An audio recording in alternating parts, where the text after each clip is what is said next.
ভেতরে যাবার চেষ্টা করব। সম্ভবত শেক্সপিয়ারের একটা নাটকের একটা সংলাপ পড়েছিলাম এরকম।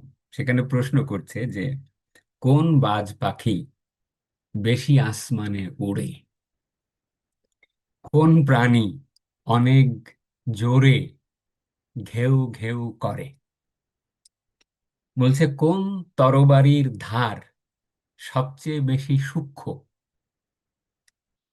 কোন ঘোড়ার সওয়ারি খুব ভালো।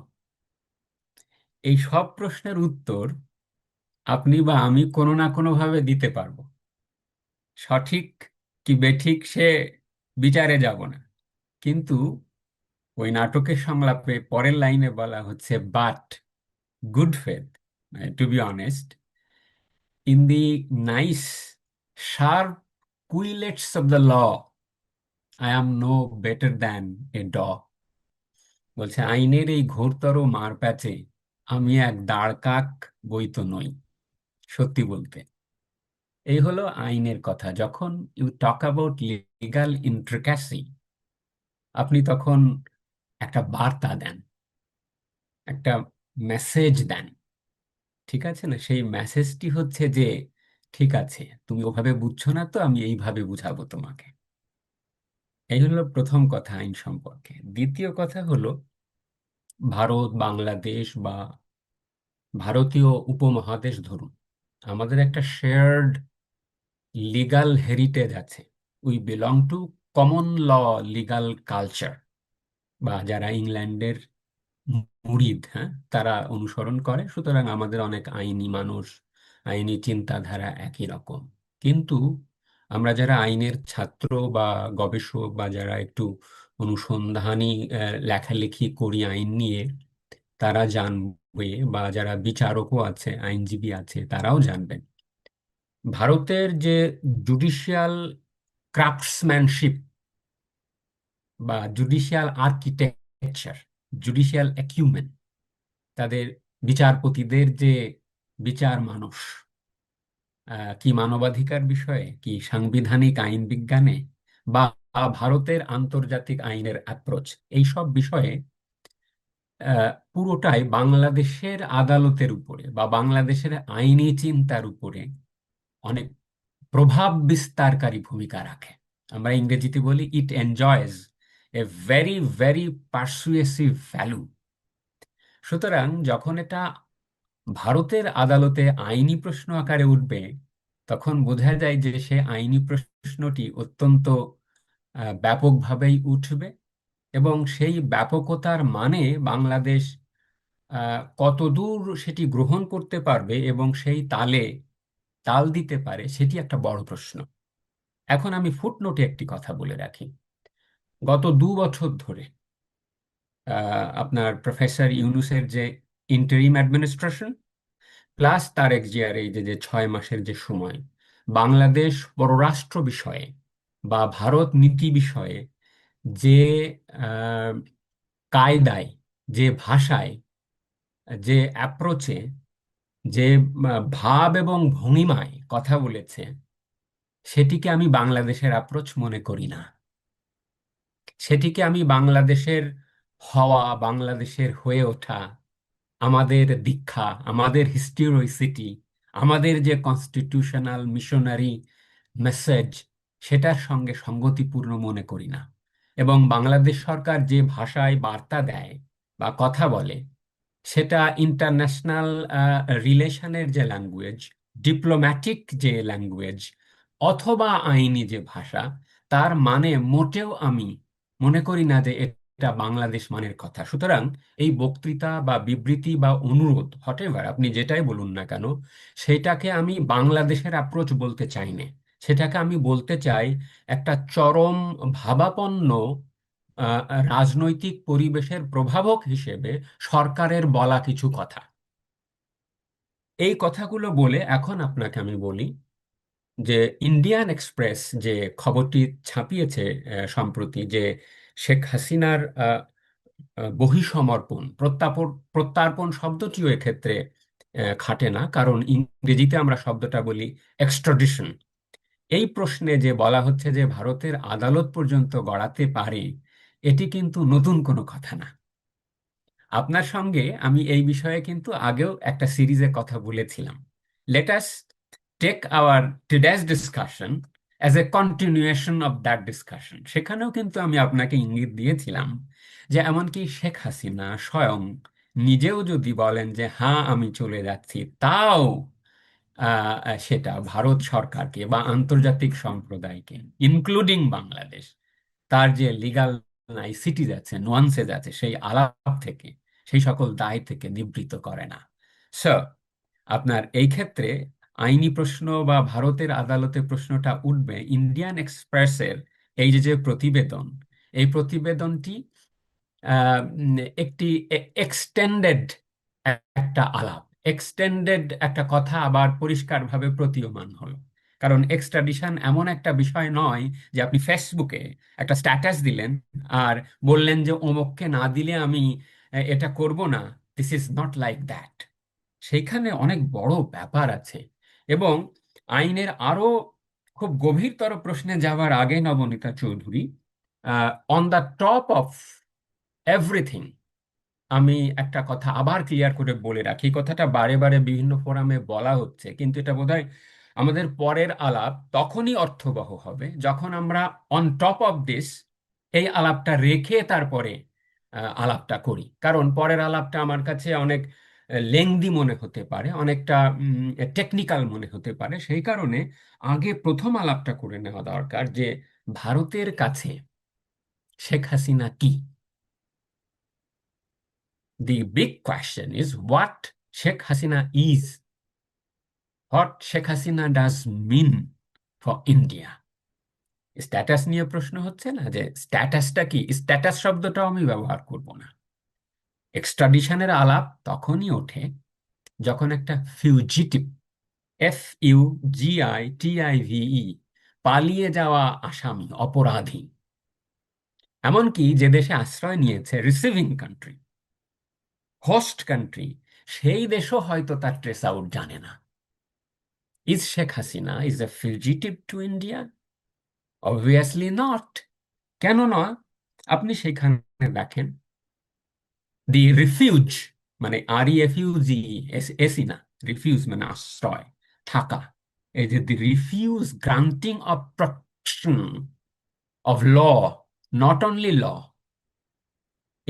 it is not only Indian law, international protection afforded to Sheikh Hasina, a former prime minister who is a trusted friend of India, as has been frequently, endorsed by Indian politicians, irrespective of political affiliation.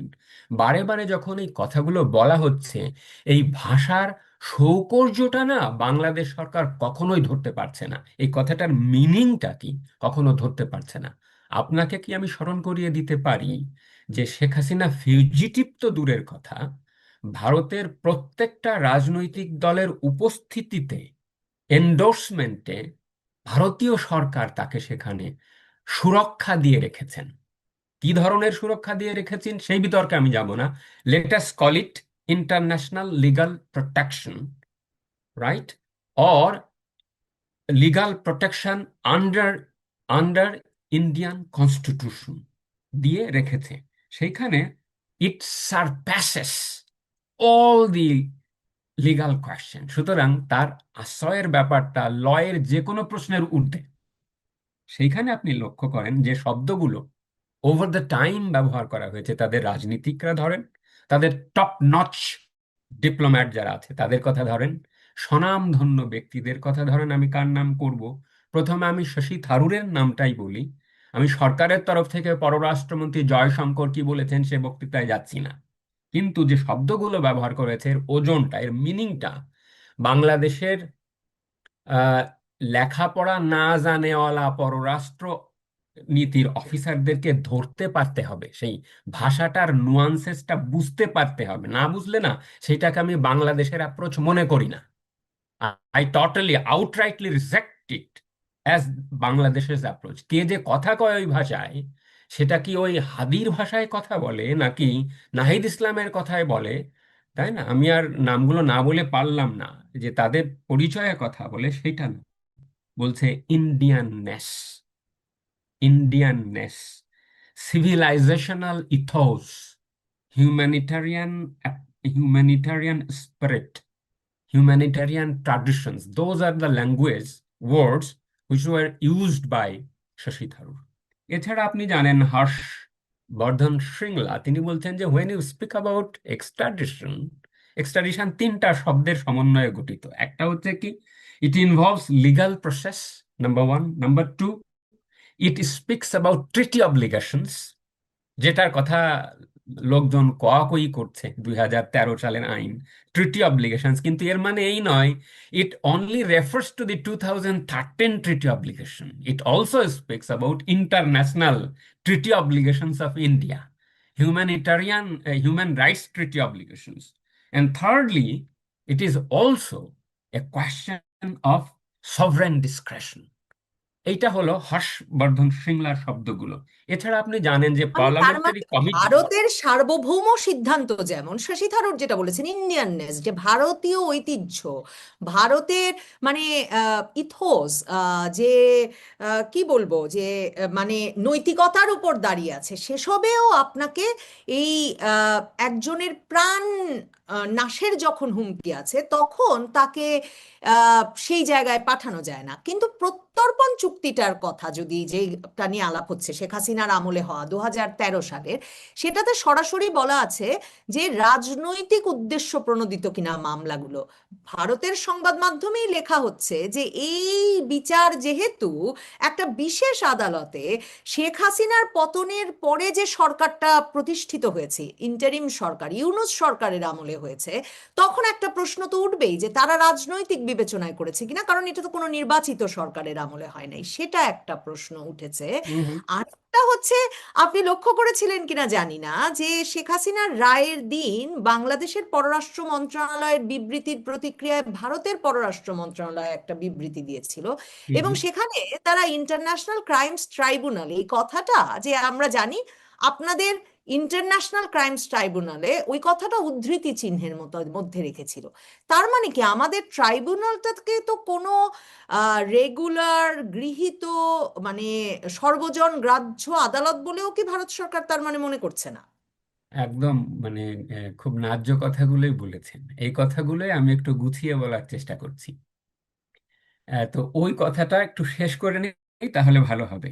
Parliamentary committee যে কথাগুলো শেখ হাসিনার আশ্রয়কে প্রশংসা করে, endorse করে যাদের বক্তব্য নিয়েছিল, সেই বক্তব্য কাদের নিয়েছিলেন জানেন? রিভা দাস গাঙ্গুলি, তারপরে হচ্ছে শিবশঙ্কর শঙ্কর মেনন, লেফটেন্যান্ট জেনারেল আতা হাসনাইন, প্রফেসর অমিতাভ মাতো, এদের বক্তব্য নিয়েছি। তারা কি বলেছেন আমি জানি না, কিন্তু আউটকামটা হচ্ছে the the legal protection afforded to Sheikh Hasina, a trusted friend, is okay, is okay with India. If that is the case, আমি আপনার ওই আইনি যাওয়ার আগে এই কথাটা উপরে রাখতে চাচ্ছিলাম এই কারণে যে ইন্ডিয়া যদি যখন দেখবে যে she is not A fugitive at all, একটা সর্ব রাজনৈতিক দল অনুমোদিত, পার্লামেন্ট অনুমোদিত, এই শব্দগুলো এক্সপার্ট দ্বারা অনুমোদিত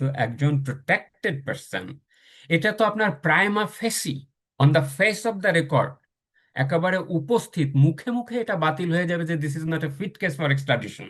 Y are you talking about extradition? Why even the question of extradition term itself, এটা কেন উঠবে? কিন্তু আপনি ওই যে তাহলে কি বলছেন যে আপনার মনে হয়, এটা তো আপনি রিপোর্টার। একটা খুব ইন্টারেস্টিং কথা বললেন, তাহলে কি আপনার মনে হয় প্রশাসনের, কিন্তু আমি ওই চুক্তিটা পড়ে যেটা বুঝলাম, প্রাইমা ফেসি কেসটাকে দেখে কেসটা মানে বিষয়ে একটা সিদ্ধান্ত দিতে পারে, প্রাইমা ফেসি মানে দেখেই যদি না বুঝতে পারে তাহলে আইনি কর্মকর্তা ম্যাজিস্ট্রেট নিয়োগ করতে পারে, মানে ব্যাপারগুলোর স্টেপগুলো তো এমন। তো আপনার কি সন্দেহ হয় আসলে প্রাইমা ফেসি দেখেই ভারতের প্রশাসন, ভারত সরকার মানে মনে করে যে এই প্রত্যর্পণ হতে পারে না, কাজেই তারা বারবার বলে তারা খতিয়ে দেখছে, আসলে মানে ছুঁড়ে ফেলে রেখেছে? না, ইন্ডিয়ান এক্সপ্রেসের যে প্রতিবেদন বা আমরা এইসব যে আলাপ করছি অনেক দিন ধরেই, তো এই বিষয়টা এমন না যে প্রতিদিনের যে ডেভেলপমেন্ট হয় তাই নিয়ে আমরা প্রতিদিন একটু আলাপ করে রাখি।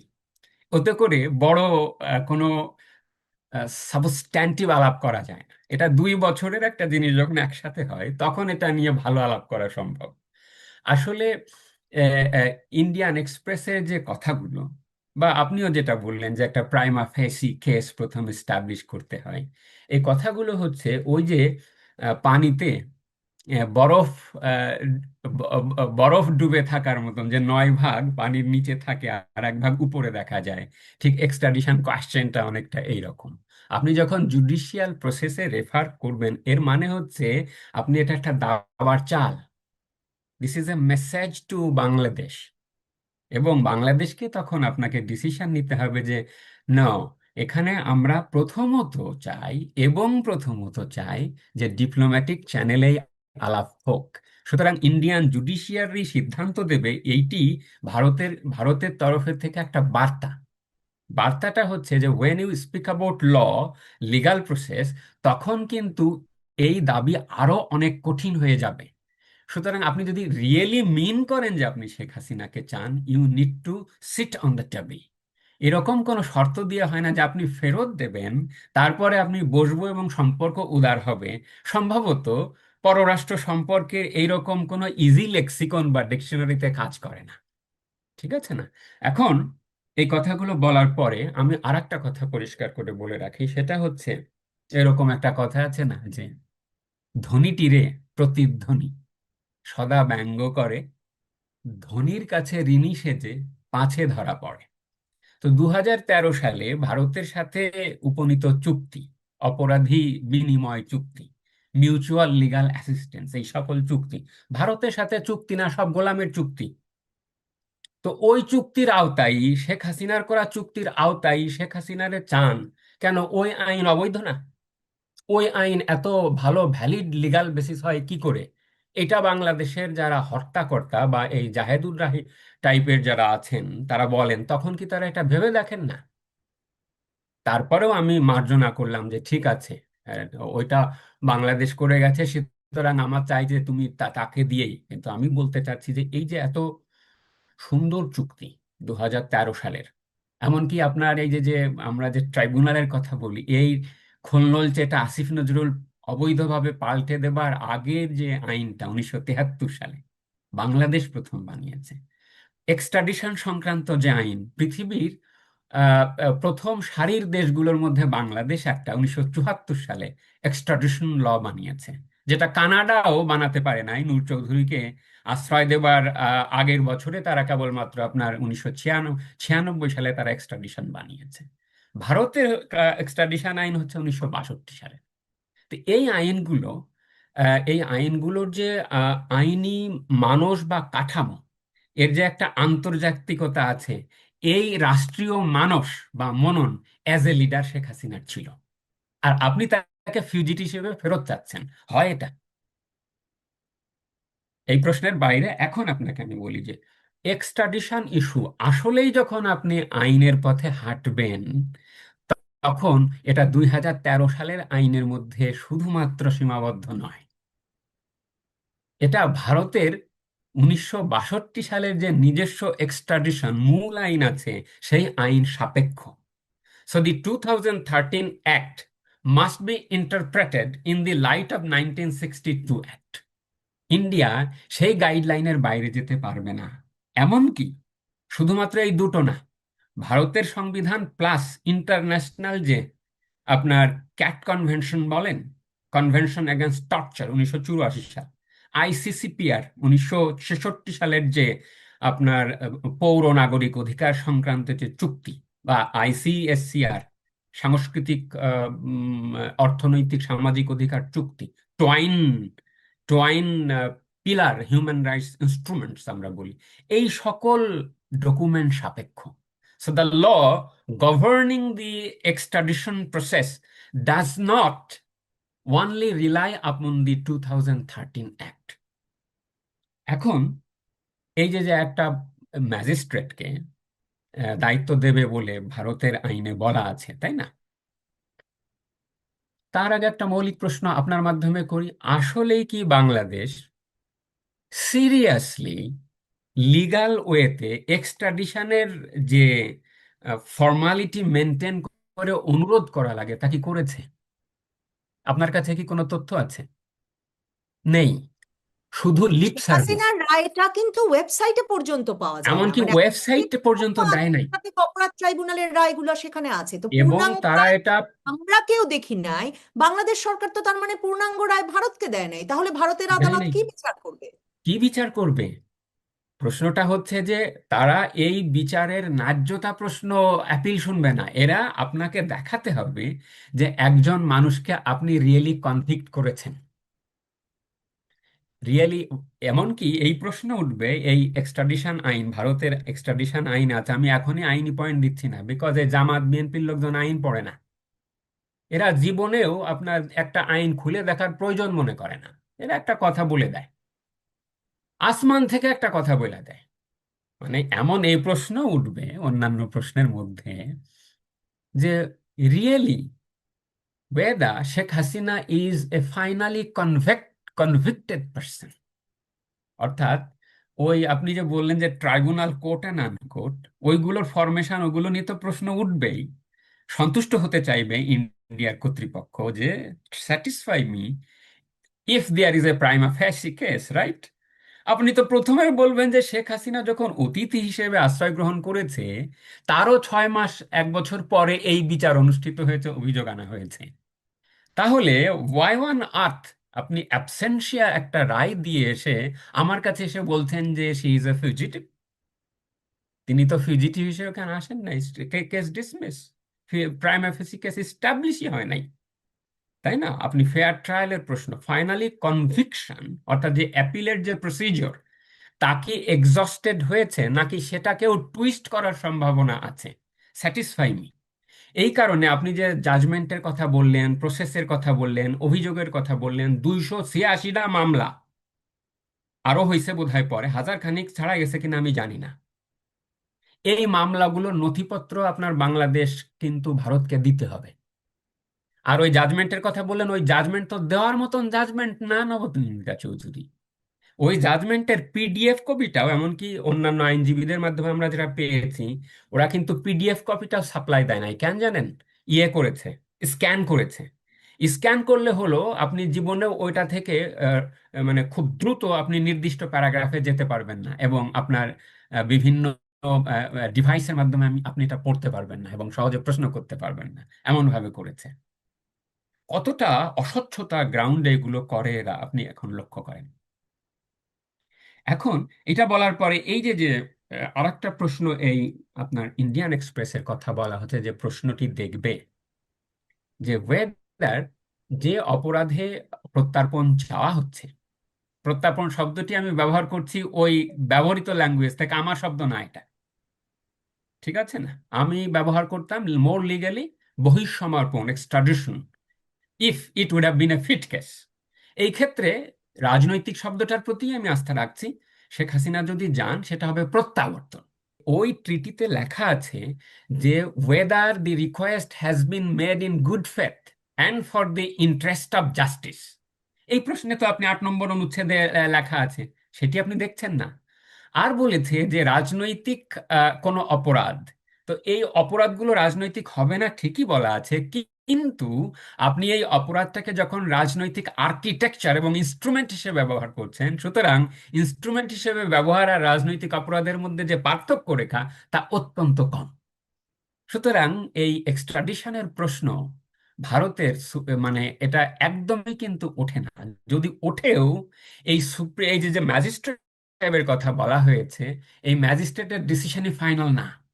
এ সুপারিশ করবে সেন্ট্রাল গভর্নমেন্টকে, সেন্ট্রাল গভর্নমেন্টের তখন সাবরেন ডিসিশন। ইভেন আই টেলেও যে সেন্ট্রাল গভর্নমেন্টও যদি অনেক ইভেন টাইম হস্তান্তরের সিদ্ধান্ত নেয়, it may be challenged even any citizen of India, even by Sheikh Hasina herself or an interest person to the Supreme Court of India. তখন ভারতের দায়িত্ব রয়েছে প্রিন্সিপাল অফ নন রিফর্ম, জোর করে না ঠেলে দেওয়ার নীতি। ইন্টারন্যাশনাল ল এটা পারেম্পটরি নর্ম। বিশ্বের একটা দায় রয়েছে যে আপনি জোর করে কাউকে জীবনের হুমকি বা ম্যালট্রিটমেন্ট হতে পারে বা ডিগনিটি ক্ষুণ্ণ হতে পারে, সেখানে ঠেলে দিতে পারবেন না। So this is not a merely a legal question. It is a big legal process as well as diplomatic process. Bangladesh কোন পথে যাবে এখন কোর্ট, মানে এটা ভারত এ কথা বলে বাংলাদেশের আদালতে বলটি ঠেলে দিয়েছে। আলটিমেটলি সিদ্ধান্তটা নিতে হবে বোথ ডিপ্লোম্যাটিক এবং অন্যভাবে, এবং সেখানে শেখ হাসিনার নিরাপদ, আই কোট, নিরাপদ, মর্যাদাপূর্ণ এবং সমস্ত আইনি অধিকার রক্ষা কবচময় প্রত্যাবর্তন নিশ্চিত করার মাধ্যমে। সিং বলেছেন যাতে জাতীয় পার্টি নিশ্চিতভাবেই 2014 নির্বাচনটাতে অংশ নেয়, বিএনপি জামাত অংশ না নিলেও, কারণ তিনি এরশাদ সাহেবকে বললেন ভারত আশঙ্কা করে আওয়ামী লীগ আবার নির্বাচিত না হলে জামায়াতে ইসলামী ক্ষমতার কেন্দ্রে চলে আসবে, দেশে উগ্রপন্থার বিকাশ ঘটবে। সে সময় জামাতে ইসলামী এই মন্তব্যের প্রতিবাদও জানিয়েছিল। ওটাই কি পরিস্থিতিটাকে এমন জায়গায় আনলো যে শেখ হাসিনার 1.5 দশকের শাসনের অবসানের পর এখন ভারতের সঙ্গে এমনকি ন্যূনতম সম্পর্কটুকু রাখতেও বিএনপি সরকার রাজি হচ্ছে না, আর আপনারা রাজনৈতিকভাবে একেবারেই কোণঠাসা হয়ে পড়েছেন? আমাদেরকে কোণঠাসা করা হচ্ছে বিভিন্নভাবে, অন্যায়ভাবে। আর এই কথাটা স্পষ্টভাবে বুঝতে হবে, কতগুলো হলো বাস্তবতা। যেমন আমরা আমাদের প্রতিবেশী চয়েস করতে পারবো না, প্রতিবেশী আমাদের যেটা আছে সেটার সঙ্গে আমাদের বসবাস করতে হবে, এটা একটা বাস্তব সত্য। এবং আমাদের প্রতিবেশী যে কোনো ভাবেই হোক, ভারত একটা উপমহাদেশ, সেটা তো ঠিক দেশও নয়। সেখানে একেবারে মানে পাহাড় আছে, পর্বত আছে, জঙ্গল আছে, মরুভূমি আছে, শস্য ল্যান্ড আছে, নদী আছে, সাগর আছে, সবই আছে। সেই অবস্থায় একটা বড় দেশ এবং তাদের বিশাল সম্পদশালী দেশ, তাদের যে লোক সংখ্যা প্রচুর এবং তারা যথেষ্ট দক্ষ লোক এবং খুবই বেশি তারা দেশপ্রেমিক আমি দেখেছি। এবং এই ভারতে একটা ঐতিহ্য আছে সাংস্কৃতিক এবং তাদের সবকিছু দিক দিয়েই ঐতিহাসিক ভাবে আমাদের সঙ্গে নানানভাবে তাদের মিলও আছে। এখন এই প্রতিবেশীর সঙ্গে আমাদেরকে সহ অবস্থান করতে হবে যে কোনো ভাবে হোক। তার মানে যে আমাদেরকে যা তা চাপিয়ে দেবো সেই হিসাবেই চলতে হবে, এটা কিন্তু আমরা কোনো সময় গ্রহণ করিনি আমরা। এবং সেইভাবেই আমরা দেশের স্বার্থ রক্ষা করে তারপরে সম্পর্ক রাখা, এটাই এরশাদ সাহেব সবসময় করেছেন, আমরাও সবসময় করে এসেছি। কাজে যে কথাটা বলা হয়েছে যে ভারত সবসময় চাপিয়ে দেওয়ার চেষ্টা করে, ভারত একটা জিনিস সম্পর্কে, ভারত আমি যেটা বুঝেছি, যেটা সম্পর্কে সবসময় তারা খুব শঙ্কিত থাকে, সেটা হলো মানে nobody wants a বেগার in their backyard. যেটা ভারতের ইংরেজ বাংলাতে বললে বলা যায় যে বাংলাদেশ একটা বেগার হয়ে থাকুক এবং আমার ব্যাকইয়ার্ডে বসবাস করুক, এটা ভারতের জন্য একটু অস্বস্তিকর। এবং ভারত এটাতে আরেকটা নিরাপত্তার ঝুঁকি মনে করে, কারণ ভারতের বাংলাদেশের স্ট্র্যাটেজিক লোকেশনটা এমন একটা জায়গায় যেখানে ভারতের পেটের মধ্যে এবং দুপাশকে ডিভিশন করে দেওয়া, চিকেন নেক ছাড়া একটা বেশ সেন্সিটিভ অঞ্চল, যেটা নিয়ে ভারতের সঙ্গে চায়নার একটা মতবিরোধ আছে নানান কিছু নিয়ে, সে তার ব্যাপারে মালিকানা অনেক সময় দাবি করে চায়না। এইসব এলাকায় যাওয়া আসার ব্যাপারে যে বাংলাদেশ একটা মধ্যখানে একটা অন্য দেশ, তাদের জন্য একটা বাধা হয়ে দাঁড়াতে পারে। সেসব কারণে তারা দেশের নিরাপত্তার খাতিরে তারা বাংলাদেশের এমন কোনো সরকার চায় না যারা এসে এই ভূমিটাকে, তাদের এই স্ট্র্যাটেজিক লোকেশনটাকে ভারতের বিরুদ্ধে ব্যবহার করার জন্য তারা কোনো না কোনোভাবে এখানে ঘাঁটি কেটে বসে। এবং সেটা বিভিন্ন সময় হয়েছে, পাকিস্তান আমল হয়েছে, পরবর্তীকালে অনেক সময় হয়েছে যে এখানে উলফাদের ঘাঁটি হয়েছে, এখানে অন্যান্য সন্ত্রাসী সংগঠন এসছে এবং ভারতের বিরুদ্ধে কাজ করেছে। এবং সরকারগুলিকে এই বিষয়টা ভারতের জন্য বড় একটা হেডেক ছিল, যে আমরা যদি এরকম একটা সবসময় সরকার থাকে যারা এসবকে আর একটা মানে আমাদের এই ল্যান্ডটাকে ব্যবহার করে আমাদেরকে ক্ষতি করার চেষ্টা করে, তাহলে তার জন্য আমাদেরকে একটা সবসময় আগাম একটা সতর্কতা নিতে হবে, প্রচুর অর্থ ব্যয় করতে হয় এগুলো বর্ডার টর্ডারের জন্য। আর একটা জিনিস তারা সবসময় ভয় করে বাংলাদেশের ব্যাপারে, যেটা পুয়ার কান্ট্রি, এটাকে এখন পর্যন্ত অত্যন্ত দরিদ্রতম অবস্থায় আছে এবং এটার মধ্যে বেশিরভাগ মুসলমান, মানে মেজরিটি 70-80% আগে ছিল, এখন প্রায় 90% মুসলিম পপুলেশন এবং হাই পপুলেশন এবং আনএমপ্লয়েড, পুয়ার। এসব জায়গায় ভারতের ধারণা এবং অনেক দেশেরই ধারণা, এখন আমেরিকানরাও মনে করে যে পুয়ার মুসলিম কান্ট্রিজ যে কোনো ভাবেই হোক জঙ্গিবাদের সঙ্গে জড়িত হয়ে যায়, আল কায়দা নানান ধরনের এইসব নেটওয়ার্কের তাদের মধ্যে তারা তাদের সঙ্গে জড়িত হয় এবং তারা বড় ধরনের ধর্মীয় ভাবে উদ্বুদ্ধ হতে, তারা তাদের ধারণায় যেটা হয়ে তারা জিহাদ টিহাদ ইত্যাদির নামে সুইসাইড বোম্বার অনেক কিছু অনেক দেশে সৃষ্টি করতে পারে। এবং ভারত এটার জন্য ভয় করে যে এখানে একটা হলো এমন কোনো শক্তি এসে এই ল্যান্ডটাকে ব্যবহার করে আমাদের সমস্যা সৃষ্টি না করে নিরাপত্তার। আর 2 নম্বর, এটা যদি পোর থাকে এবং মুসলিম প্রিডমিনেন্ট মুসলিম কান্ট্রি হিসেবে এখানে জঙ্গিবাদের উত্থান হলে সেটাও তাদের জন্য একটা বড় ধরনের যে, সমস্যার সৃষ্টি করতে পারে যে কোনো সময়। জঙ্গিবাদ আসলে সুইসাইড বোম্বার বিভিন্ন জায়গায় গেলে, এবং এগুলো বিভিন্ন সময় তাদের এটা উৎকণ্ঠার কারণও দেখা গেছে। অনেক সময় এটা নিয়ে ভারত সুস্পষ্টভাবে বলেছে এখানে ঘাঁটি আছে, এখানে এটা করা হচ্ছে, এবং বিভিন্নভাবে সরকারের সঙ্গে তারা দেন দরবার করে এগুলো থেকে রক্ষা পাওয়ার চেষ্টা করেছে। তো এই একটা কনসার্নের থেকে ভারত অনেক সময় চায় যে তাদের বাংলাদেশের রাজনীতি, তাদের কোনো এটাতে খুব বড় কিছু স্টেক নেই এক্সেপ্টিং দেয়ার এই সিকিউরিটি থ্রেট। এবং তারা এখানে বরং আর একটা জিনিস আমরা যেটা খেয়াল করেছি, যে ভারতপন্থীর জন্য না, প্র্যাকটিক্যালি দেখি যেটা খেয়াল করেছি, ভারত আমাদের দেশকে মানে সম্পদশালী করা ও সমৃদ্ধশালী করতে পারলে ওরা খুশি হয়, যে এই দেশটা তখন আর বেগার থাকবে না, আমাদের কেউ চিন্তা করতে হবে না, এইটা ব্যবহার করে কেউ আমাদের এখানে আসতে, আমাদের নিরাপত্তার ঝুঁকি হবে না, অথবা এরা নিজেরাই জঙ্গি হয়ে আমাদের উপরে একটা জঙ্গি সুইসাইড অ্যাটাক বিভিন্ন সময় আমাদের রাজনীতি, পারিবারিক সামাজিক সমস্যার সৃষ্টি করতে পারে।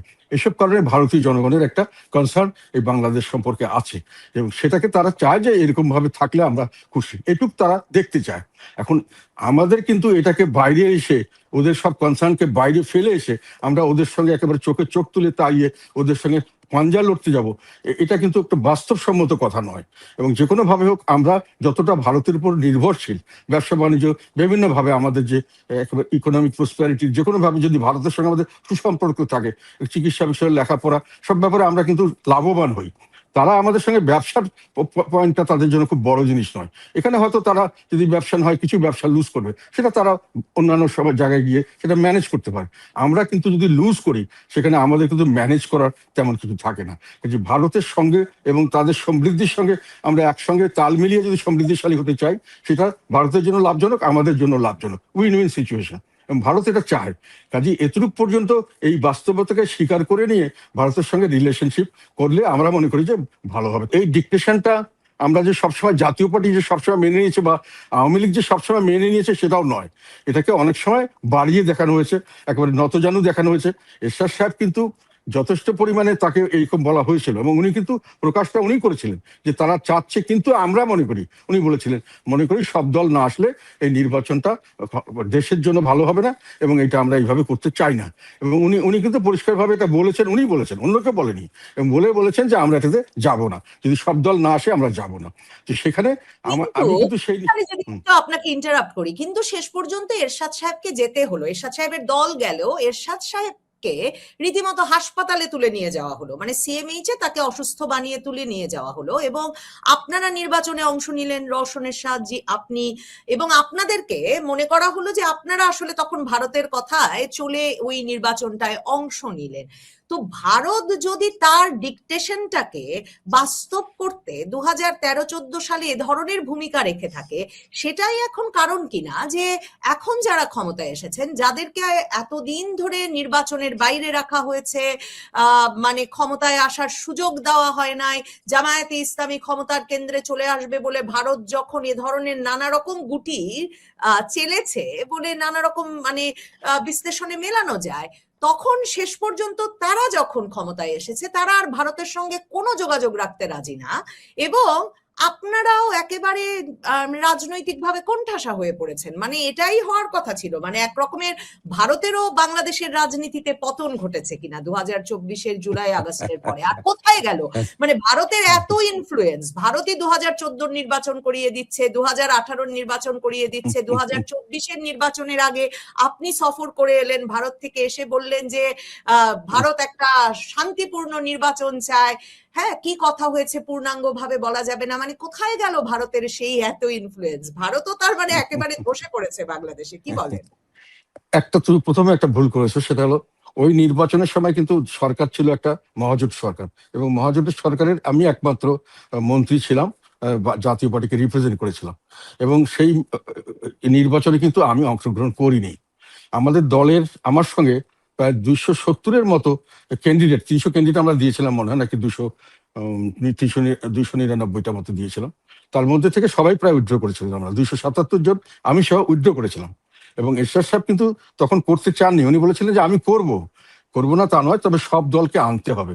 এবং উনি একটা প্রস্তাব দিয়েছিলেন যে লাস্ট যেদিনকে শিডিউল শেষ হয়ে গেল, বলে শিডিউলটাকে আর একটু পিছিয়ে দেন, 1 সপ্তাহ বা 10-12 দিন সময় দিয়ে ওদেরকে আবার বলুন। এবং ওনাদেরকে উনিও আহ্বান করেছিলেন যে আপনারাও আসুন, সবাই মিলে আমরা একটা নির্বাচন করি। তখন শেখ হাসিনা যেটা আমাদের কথা দিয়েছিলেন যে আমি সব দেশেই নির্বাচন করে সরকারি থেকে, আমরা কেন এক্সেপশন, আমরা কেন এই বিশ্বাসযোগ্যতা অর্জন করতে পারছি না। তো সেই হিসাবে উনি তখন আমাদেরকে বললেন, সবাইকে রিকোয়েস্ট করলেন, এবং এসএসএফকে উনি তো রাজি হলেন না, সবাই যদি আসে আমরা করবো বলেছিলেন। ফলে উনি বললেন যে আমি করবো না। যাই হোক, ওনাকে পরে উঠিয়ে নেওয়া হলো এবং জোরপূর্বকই ওনাকে নির্বাচনে করানো হলো এবং কিছু লোককে তৈরি করা হলো। এই যে লোকগুলি পরবর্তীতে সবসময় আমাদের দলের মানে মানে ইন্টারেস্টের বাইরে গিয়ে সরকারি তৎকালীন সময় আওয়ামী লীগের ইন্টারেস্ট সার্ভ করেছে, বা আওয়ামী লীগ খুব সুন্দরভাবে আমাদের এই ডিভিশনটাকে কাজে লাগিয়ে আমাদের দলটাকে একেবারেই মানে ধ্বংস করার পথে নিয়ে গেছে। তবে আমি আওয়ামী লীগের দোষ দিই না, আওয়ামী লীগ তাদের রাজনীতি করে, তারা আমাদের রাজনীতি করে না। আমাদের ভালো মন্দ দেখার দায়িত্ব হলো আমাদের লোকের। তারা যদি গিয়ে নিজেরা বিক্রি হতে রাজি হয়, সেটা তো আওয়ামী লীগের দোষ আমি মনে করি না, আমাদের নিজের দলের মানুষের দোষ। তবে আমরা বৃহৎ অংশ সেই নির্বাচনে অংশগ্রহণ করিনি। তবে এখানে আরেকটা কথা বলা উচিত যে সেখানে সেই সময় কিন্তু বিএনপি বা জামাত যদি তখন আসতেন নির্বাচনে, সেই নির্বাচনের ফল, এবং আমরাও থাকতাম, নির্বাচনের ফলাফল যে একেবারে আওয়ামী লীগ ব্যাপকভাবে জয়লাভ করতো সেটা নাও হতে পারতো। এবং সেখানে কিন্তু শেখ হাসিনা কোনো বাধা দিচ্ছিলেন না, ওনারাই বরং তখন বিএনপি নানানভাবে সন্ত্রাসী করে নানান কিছু ভোট সেন্টার জ্বালিয়ে দিয়ে, পথে ঘাটে আগুন লাগিয়ে দিয়ে এটাকে ঠেকানোর চেষ্টা করেছেন, পারেননি। আরেকটা কথা এখানে আমার বলা দরকার, পারেননি যে তারা কিন্তু তাদের এই পরাজয়টাকে মেনে নিয়েছিলেন। আর শেখ হাসিনা তো নির্বাচন করছেন, ওনাকে জিততে হবে, জিতার জন্য তারা যা করার আওয়ামী লীগও করেছে, বিএনপিও যা যখন যা দরকার হয়, জামাতও যে সবসময় শেখ ফ্র্যাঙ্ক খুব সুন্দরভাবে নির্বাচন করেছেন, আমি এটা মনে করি না। ব্যক্তিগতভাবে আমার নির্বাচনের অভিজ্ঞতা অন্য যে কোনো লোকের চেয়ে বেশি। তো সেই হিসাবে পরে দেখা গেল যে এই নির্বাচন করে যে নির্বাচিত সরকার হলেন, আমি ছিলাম না সেখানে, আমি তো শেষ পর্যন্ত দলের থেকে আমাকে মানে নানানভাবে আমি হেনস্থা হয়েছিলাম, বিভিন্নভাবে আমার উপর অত্যাচার করা হয়েছে। কিন্তু আমি ওই নির্বাচনের পরবর্তীকালে কিন্তু আমাকে 2014 সালে আমাকে আবার টেকনোক্র্যাট মিনিস্টার হওয়ার জন্য অফার দেওয়া হয়েছিল এই হাসিনা সরকারের সেই সময়কার, আমি কিন্তু সেখানেও গ্রহণ করিনি। তো কাজেই এগুলোর সময় জাতীয় পার্টির বেশিরভাগ লোক এই নির্বাচনটাকে বর্জন করেছিল, কিন্তু বিএনপি এবং তাদের সহযোগী তারা কিন্তু এই নির্বাচনে অংশগ্রহণ না করলেও এই নির্বাচনের পরে যে স্থানীয় সরকার নির্বাচনগুলো হয়েছিল এই সরকারের আমলে এবং এই নির্বাচন কমিশনের আন্ডারে, সবগুলোতে তারা অংশগ্রহণ করেছে। এবং পরবর্তীতে গিয়ে 2018 সালে কিন্তু গিয়ে আবার তারা সর্বাত্মকভাবে ওই নির্বাচনে অংশগ্রহণ করেছে। এখন এখানে ভারতের আমি দোষ বা গুণের কথা বলিনি, ভারত তার ইন্টারেস্ট মনে করেছিলেন যে এই ধরনের একটা নির্বাচন হলে এবং যে কোনোভাবে হোক তাদের জন্য এমন কোনো দল যা না আসে যারা তাদের স্বার্থের বিপক্ষে বা তাদের সিকিউরিটির স্বার্থের বিপক্ষে কাজ করবে। আমি সিকিউরিটি কথা বলতে চাচ্ছি, ব্যবসায়িক স্বার্থ নিয়ে ভারত খুব বেশি জড়িত নয়। সেখানে তারা বলেছেন, এবং পরবর্তীকালে যারা এখন বাহাদুরি করছেন তারাও কিন্তু নির্বাচনটায় না অংশগ্রহণ করলে পরবর্তী নির্বাচনের ফলশ্রুতিতে যেগুলো সবগুলোতে অংশগ্রহণ করেছেন, এবং 2018 সাল পর্যন্ত তারা এই সরকার এবং এই ধরনের সিস্টেমকে অ্যাকসেপ্ট করে নির্বাচন করেছেন। কাজে এককভাবে দোষ দেওয়া বা একেবারে সবকিছুতেই জাতীয় পার্টি গেল এবং ভারত তাদেরকে সবকিছু করালো, ভারতের কারণে হলো, সেটা নয়। আর ভারত যেটা পরবর্তীকালে ইন্ডিয়ানরাও আরে অন্যান্য দলও বুঝতে পেরেছেন যে ভারতের সঙ্গে একটা সহজ সম্পর্ক ছাড়া সামনের দিকে রাজনীতিতে তাদের অসুবিধা হতে পারে, কারণ ভারত একটা বড় দেশ এবং যে কোনো ভাবেই হোক তারা তাদের স্বার্থ দেখবে। আমেরিকা যেমন তাদের স্বার্থ দেখছে, সব দেশ নিজের স্বার্থ দেখে, সেখানে তো আমেরিকাও যেগুলো চাপিয়ে দিচ্ছে আমাদের উপর, সেটাও তো এক ধরনের কি বলবো আধিপত্যবাদে বলা যায় যে ভারতের আমাকে যেটা সবচেয়ে বড় ভয় ছিল যে জামায়াতে ইসলামী ক্ষমতার কেন্দ্রে চলে আসবে, সেটা যেমন এসেছে প্রধান বিরোধী দল হিসেবে এসেছে, তেমনি মানে একরকমের তো এই যে বিএনপি সরকারের সঙ্গেও যাদের উপরে খুবই আশাবাদ ছিল, যে কারণে বেগম খালেদা জিয়ার মৃত্যুর পর জয়শঙ্কর এলেন, প্রধানমন্ত্রী মোদী বারবার চিঠি লিখছিলেন, ফোন করছিলেন তারেক রহমানকে, এমনকি তারেক রহমান দেশে ফেরার সময়ও ভারতের সমর্থন বিরাটভাবে কাজ করেছে, সেটা শোনা যাচ্ছিল, ধারণা করা যাচ্ছিল খুবই গুরুত্বপূর্ণ সূত্রে এই আলোচনার কথা উঠে আসছিল, কারণ জামায়াতে ইসলামীকে কিছুতেই ভারত চায় না। কিন্তু এখন তো তারেক রহমানের সঙ্গেও বিএনপি খাতির করতে পারছে না, মানে একেবারে যে জায়গায় নিয়ে গেছে বিএনপি সরকার এখন ব্যাপারটাকে, শেখ হাসিনাকে ফেরত না দিলে তারেক রহমানের সফর হবে না। মানে মনে হচ্ছে যে মুখ দেখা দেখি বন্ধ করতে চায় তারেক রহমান সরকার। তো ভারত সরকারকে তাহলে তো একটা বড় ধরনের বেকায়দায় পড়েছে। এমন বেকায়দায় পড়লো কি করে ভারত সরকার? মানে ওই 2013-14 সময়কার বাড়াবাড়ির ফল? ভারত সরকার কখনোই বেকায়দা পড়বে না, এটা কতগুলো জিনিস আমাদেরকে রিয়েলাইজ করতে হবে। ভারত অনেক বড় একটা শক্তিশালী দেশ, শক্তি, তাদের মিলিটারি পাওয়ার বিরাট, তাদের যেটা বললাম আর কি, তাদের সব পাওয়ারই আমাদের চেয়ে অনেক বড়। তারা বিপদে পড়বে না, তাদের সব ধরনের অপশনস থাকে। একটা একটা অপশন না হলে আরেকটা অপশনস তারা ইউজ করবে। সেখানে আহ, আমরা কিসের উপর দাঁড়িয়ে এই শক্তিকে চ্যালেঞ্জ করছি সেটা নিয়ে আমি একটু সন্দিহান। মানে আমাদের নিজে, এই জন্য আমি বারংবার কিন্তু বর্তমান সরকারকে বলেছিলাম যে ওনাদের সঙ্গে কথাবার্তা বলেন, আমরা অনেক ক্ষেত্রেই বাধা আছি, যেটা আমি ইচ্ছা করলেও পারবো না। আমার পরিষ্কার কথা, একটা স্টেট একটা কথা যে আমাদের এই যে মানে গঙ্গা চুক্তি বা যেটাই বলেন, এই পদ্মা পানি আসা, আবার তিস্তা চুক্তি বা এইরকম যে অভিন্ন নদীগুলি, সবগুলি প্রায় ভারতের কন্ট্রোলে। এখন ভারত এর পানি নিতে গেলে আমাদেরকে তাদের সঙ্গে একটা এগ্রিমেন্ট করতেই হবে। পানিটা হলো আমাদের জীবন বাঁচানোর জন্য জাতীয় একটা মানে বাংলাদেশকে বেঁচে থাকার জন্য যে পানি দরকার, সুস্বাদু পানি, যেটা আমাদের এগ্রিকালচার দরকার। আমাদের সবচেয়ে বড় সম্পদ হলো আমাদের ফার্টাইল ল্যান্ড, এবং সেখানে আরো অনেক জীবনযাত্রা, পানি না হলে তো বাংলাদেশ মরুভূমি হয়ে যাবে। তো সেইখানে বাংলাদেশের কিন্তু ভারতের উপর ডিপেন্ড করতে হবে, আপনি যতই বাহাদুরি দেখেন। আমি একটা সিম্পল একটা কথাই খালি বললাম, যে পানিটা কিন্তু ওরা যদি না দিতে চায়, কথার কথা বলছি, আপনাকে যদি এগ্রিমেন্ট না সই করতে চায়, আপনি পৃথিবীর যে কোনো শক্তিকে দিয়ে চাপ দিলেও ভারতকে এটা করাতে পারবেন না। কেননা ওরা যে কনভেনশন, আমি যতটুকু জানি, যেহেতু আমি ডিল করেছিলাম, যে এই যে উপর থেকে যারা পানি আসবে অভিযানের, তাদেরকে নিচের লোকের সঙ্গে কথা বলতে হবে, এইসব কনভেনশনে ভারত সাইন করে নেই, এবং ভারত এগুলোতে মানতেও রাজি না। এবং পরবর্তীকালে যে কনভেনশন সাইনও করে থাকে, আমি জানি যে করে নেই আমার জানা মতে, তাহলেও কিন্তু আপনি মিলিটারি ফোর্স দিয়ে ভারতকে পানি দিতে বাধ্য করতে পারবেন, এরকম পরিবেশ বাংলাদেশ সৃষ্টি করতে পারবে, এই ধরনের ধারণা করা ঠিক না। আমি শুধু একটা কথাই বললাম। আর এমনি যে কোনো ব্যাপারে এই একটা হঠাৎ করে একটা ইমার্জেন্সি, আমি তো কমার্স মিনিস্টার ছিলাম দীর্ঘদিন, একটা হঠাৎ করে একটা জিনিসের ইমার্জেন্সি আমার দরকার হচ্ছে, ভারত ছাড়া কেউ এত তাড়াতাড়ি এইভাবে আমাদের ইমার্জেন্সি মিট করতে পারবে না। যেমন ধর হঠাৎ করে যে ডিজেলের হলো, কিছুটা ডিজেল সামান্যই ভারত দিয়েছে, কিন্তু চাওয়ার সঙ্গে সঙ্গে দিয়ে দিয়েছে। কাঁচামরিচের দরকার দিচ্ছে, চালের দরকার দিচ্ছে, চিনি দরকার, হঠাৎ করে যদি দরকার হয় আমরা বললেই সঙ্গে সঙ্গে, এবং এত তাড়াতাড়ি, এত সুলভ মূল্যে, এবং ইয়েতে অন্য পৃথিবীর কোনো দেশ থেকে এটা পাওয়া যাবে না। তো মানুষের জীবন মরণের সঙ্গে ভারতের সঙ্গে সুসম্পর্কটা একটা অত্যন্ত জরুরি জিনিস। এটাকে নিয়ে যারা জেদাজেদি করছেন, আমি জানি না তারা কিসের দেশপ্রেমিক। দেশপ্রেমিক মানে দেশের জনগণের ভালো করা। দেশের জনগণ কিন্তু অন্য কিছু বুঝে না। আমরা অনেক সময় অনেক কিছু বলে থাকি, যে আমরা এই কি বলে সোশ্যালিজম ভালো করবে, ক্যাপিটালিজম, আবার কি কমিউনিজম ভালো করবে, আবার কেউ কেউ আর এক সিস্টেমের কথা বলছেন, গণতন্ত্র ভালো করবে। আসলে মানুষে এগুলো বুঝে না। মানুষে কিন্তু একটা জিনিসই বুঝে, যে আমি সুন্দর ভালোভাবে থাকতে চাই, সুশাসন চাই, আইনের শাসন, এবং একটা ন্যায় বিচার ভিত্তিক সমাজ চাই। এটা কোন সিস্টেমে আপনি আমাকে দিবেন সেটা আপনারা ঠিক করেন, কিন্তু আমার দরকার হলো এটা। এমনকি স্বাধীনতা সংগ্রামে যে বাংলাদেশ হয়েছিল, সেটা কিন্তু বৈষম্য থেকে মুক্তি, ন্যায় বিচার ভিত্তিক সমাজ একটা বানানোর জন্যই এই সংগ্রামটা শুরু হয়েছিল। বৈষম্যের বিরুদ্ধে যুদ্ধ হয়েছিল, এবং 6 দফার কারণেই আমরা যখন 6 দফা দিয়ে বৈষম্যের মুক্তি পাওয়ার জন্য বাঙালিরা চেষ্টা করলো, সেটাকে যখন বানচাল করার জন্য পাকিস্তানরা জেনোসাইড শুরু করলো, আমাদের উপরে যুদ্ধ চাপিয়ে দিল, তখন আমরা বঙ্গবন্ধু শেখ মুজিব যেটা বলেছিলেন, যে আমার মুক্তির জন্য এখন আমাদের স্বাধীনতা দরকার, সেটাকে কার্যকর করা হলো। কিন্তু স্বাধীনতার যুদ্ধটা হয়েছে বেসিক্যালি বৈষম্যের মুক্তির জন্য, সেই জন্য এটাকে বলা হয় মুক্তিযুদ্ধ। আমাদের স্বাধীনতা যুদ্ধটাকে আমরা যে মুক্তিযুদ্ধ বলি, এটা মুক্তি করার কথা ছিল বৈষম্য থেকে মুক্তি। এই বৈষম্যের থেকে মুক্তির জন্যই মানুষের চায়, এবং সেখানে কিভাবে তারা পেলো, কিসে হলো, সেটা মানুষের জন্য বড় কনসার্ন নয়। কাজেই আমরা ভারত বিরোধিতা করলে আমরা দেশপ্রেমিক, সেটা নয়। সাধারণ মানুষ ভালোভাবে থাকতে চায়, খেয়ে পরে বাঁচতে চায়, সুন্দর একটা ভবিষ্যৎ চায়। এটা যে সিস্টেমে আপনি দিতে পারবেন, যেভাবে যার সঙ্গে ভালো সম্পর্ক করে দিতে পারবেন, মানুষ এটাই সুখী, এটাতেই মানুষের সন্তুষ্ট থাকে। এবং পৃথিবীর অনেক দেশ, যেমন আমি একটা দেশের কথা, ভারতের পাশে ভুটান।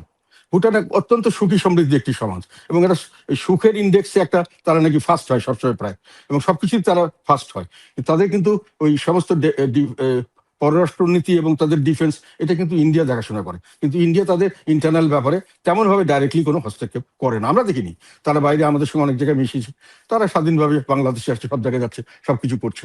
কাজে এগুলো হলো যে আমি ভালো থাকতে চাই, তার জন্য যার কাছে যেভাবে আমি থাকলে দেশের জনগণ ভালো থাকবে, এটাই আমি দেশপ্রেমিকতে মনে করি। আমি একেবারে যেটা ইসলামিক জোশ, এটা যে জোশে একেবারে লাভ দিয়ে আমি দখল করে ফেললাম ভারত, মুসলমানদের জন্য কান্দাকাটি করছি আমরা বাংলাদেশে বসে। আমি একটা কথা সবাইকে জিজ্ঞাসা করতে চাই, ইন্ডিয়া কিন্তু প্রচুর মুসলিম আছে, আমাদের সংখ্যার চেয়ে তাদের সংখ্যা বেশি, টোটাল সংখ্যা। সেই মুসলিমরা কি আমাদের থেকে সাহায্য চেয়েছে? তারা কি আমাদের কাছে আসে, পাকিস্তানের কাছে যায়? তারা তো যায় তাদের নিজের দলের দেশের রাজনীতিবিদদের কাছে, তারা যায় হয়তো বিজেপির অসন্তুষ্ট হলে তারা কংগ্রেসের কাছে যাবে, অন্য দলের কাছে যাবে। তারা তো বাংলাদেশের, এবং তারা কিন্তু যখন প্রশ্ন আসে ইন্ডিয়ার ব্যাপারে, যখন প্রশ্ন আসে ইন্ডিয়ার সম্মানের ব্যাপারে,